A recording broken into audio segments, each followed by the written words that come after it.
ବର୍ତ୍ତମାନ ଖତ ଦିଆଗଲା, ଗଛ ଲଗାଇବା। ଏଠି ବୃକ୍ଷରୋପଣ କରିବା ଗୋଟିଏ ଭଲ ଶୁଭ ଗଛ, ବେଲ ଗଛ। ଏଇଟା ସବୁଠୁ ଭଲ ଗଛ, ଯେଉଁଟାକି ଶିବଙ୍କର ମସ୍ତକରେ ଅର୍ପଣ କରାଯାଏ। ଏ ଫଳ ବି ଦିଏ। ବେଲ ଫଳିଲେ ଯେଉଁ ପ୍ରବଳ ଖରା ଦାଉରୁ ଉଦ୍ଧାର କରିବା ପାଇଁ ବହୁତ ପଣା କରିକିରି ବେଲର ରସ ପିଅନ୍ତି।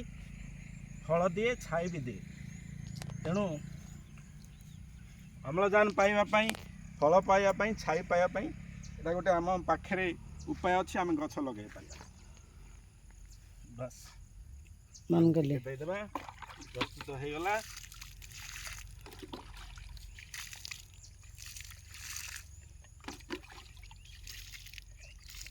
ଆପଣଙ୍କୁ ପରିଶ୍ରମ ହେବନି। ବର୍ତ୍ତମାନ ବର୍ଷା ସମୟ ଆସୁଛି, ଏ ଗଛ ଆରାମରେ ବଢ଼ି ବଢ଼ି ପଳାଇବ। ସମୟ ପାଇଲେ ଟିକେ ପାଣି ଦେବେ, ନତୁବା ବେଲ ଗଛ ବଞ୍ଚିଯିବ। ବାସ୍ କାଟିଦିଅ।